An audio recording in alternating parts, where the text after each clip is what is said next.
There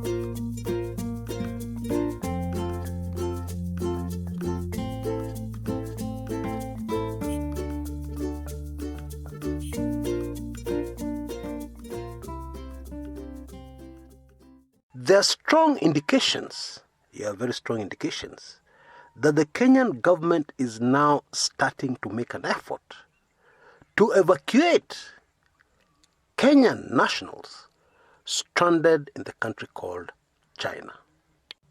What? Because we know, until now, the Kenyan government has had absolutely no interest in evacuating any Kenyan from anywhere in the world, and bringing them back home. So why now? What has changed?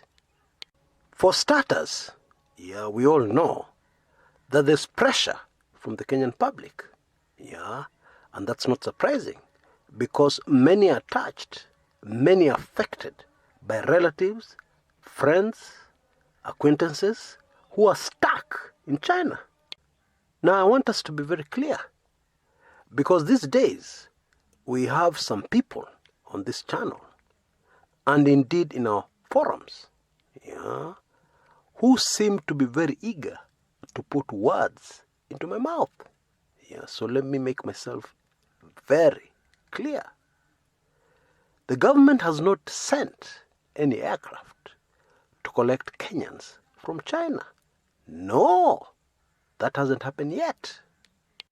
What has happened is the first step in that the government is trying to ascertain how many Kenyans would like to return home at their expense.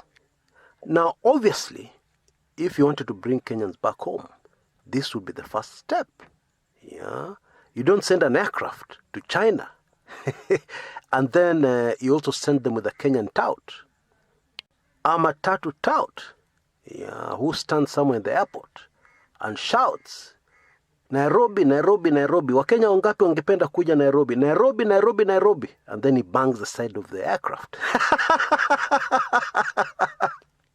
Kenyans will understand precisely what I'm talking about. No, that's not the way it's done. First of all, you compile figures. You find out where precisely those Kenyans are. But in this case, the government has even gone further than that, because it has indicated the place where Kenyans will be airlifted from within China. Which means, if this is followed through, Kenyans will have to make way from wherever they are in China, and China is a huge country, to that particular location in order to be lifted back home. That in itself is a very strong indication that the government actually plans, is determined to bring some Kenyans, as many Kenyans as possible, back home, which is excellent news. Now, knowing the way Kenya works, and indeed to quote the words of my colleague Hezron, because Hezron says, Chris, kuna mkubwa fulani watu wake wako stranded huko. Hawa watu hawezi kuchange namna hii. Kuna mkubwa fulani na amekuwa akiweka pressure. Kama ingekuwa tu watu wadogo wadogo, watu wa kawaida, wangeozea huko, mimi nakwambia. Well, as crude as I found those remarks, I also found it very difficult to argue against them. Because it is true. History shows us that in Kenya, we don't move, we don't act until some important person, not an ordinary Kenyan, is affected by something. Then we move very quickly. Very sad, but very true. However, in this particular instance, my attention has been drawn to something else. The timing of this change of heart. It comes at a time when there have been persistent reports of harassment and discrimination of Africans living in China, where locals in China are saying that Africans, black Africans, are actually the source of this virus.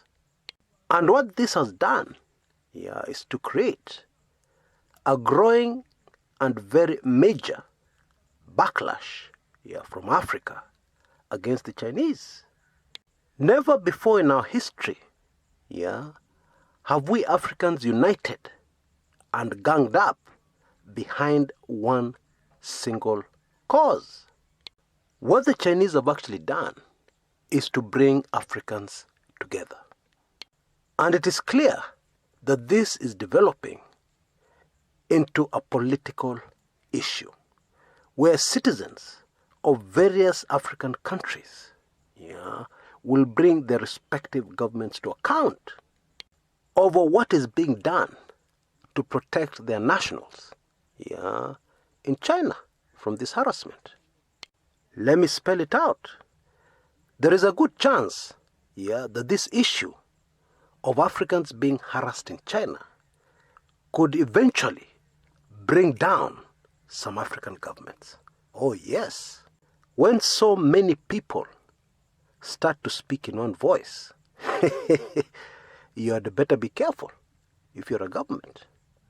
Well, whatever the reason, we are grateful that at least there's now a ray of hope that some Kenyans stranded in China will be able to get back home.